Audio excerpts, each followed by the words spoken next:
ہاں ہو گئی، اب میں گھر جانا چاہتی ہوں، سارا بولتی ہوئی آگے بڑھنے لگی۔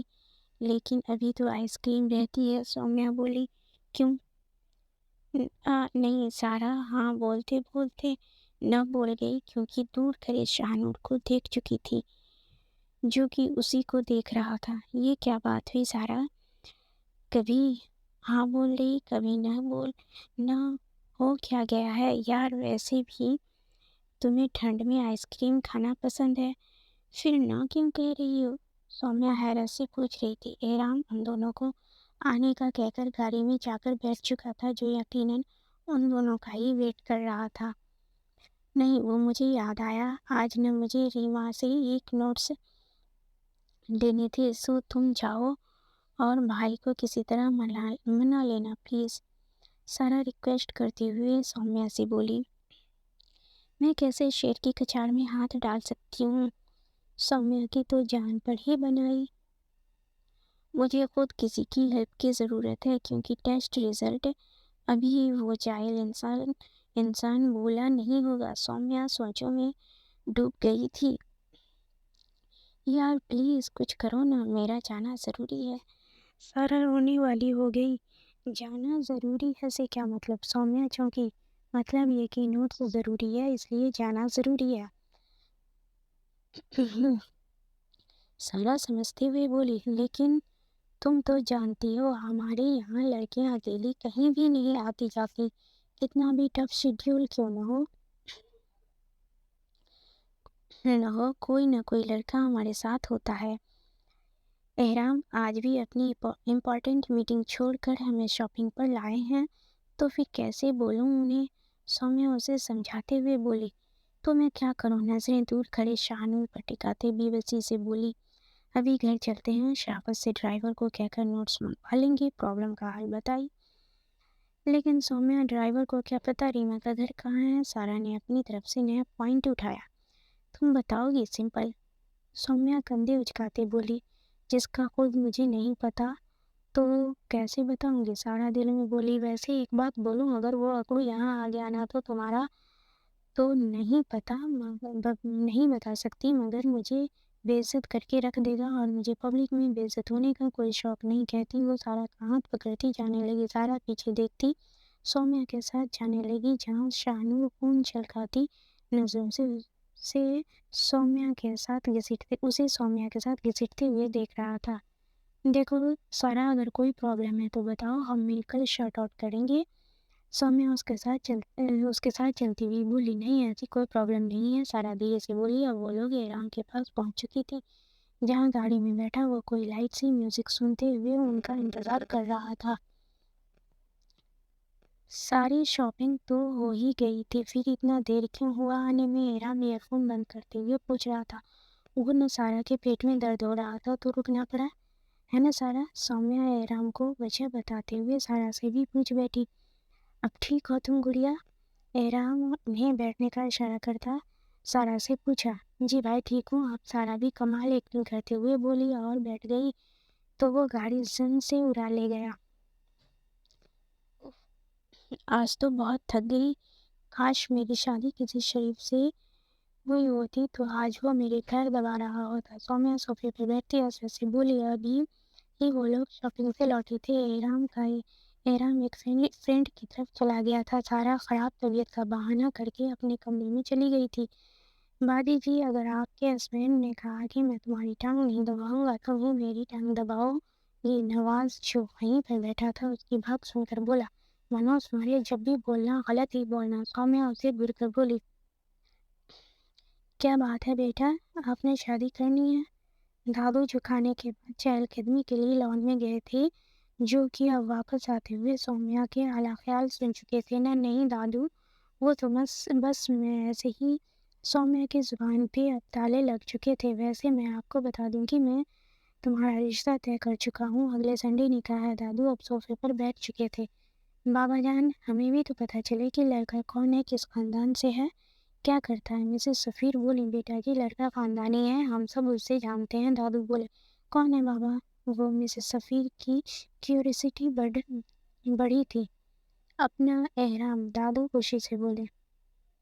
احرام پر کیا آپ نے ایرام سے پوچھا ہے کہ ہماری سومیا تیار ہوگی؟ مسز سفیر ایرا سے بولی، ہاں ایرام تیار ہے، اور رہی بات سومیا کی تو ہمارے یہاں لڑکیوں سے رائے نہیں لی جاتی، دادو مضبوط لہجے میں بولے۔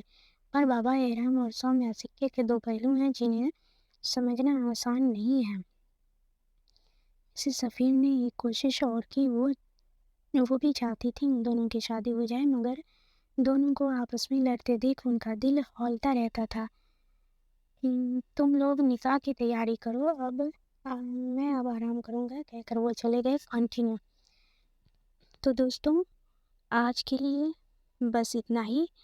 اگر میری اس ناول کی ایپیسوڈ آپ کو پسند آئی ہوگی تو پلیز لائک کیجیے، کمنٹ کیجیے، اچھا یا خراب جو بھی ہو کمنٹ کیجیے اور اس میں بتائیے، لیکن ہاں دوسری طرح کی کمنٹ سے بچیے پلیز۔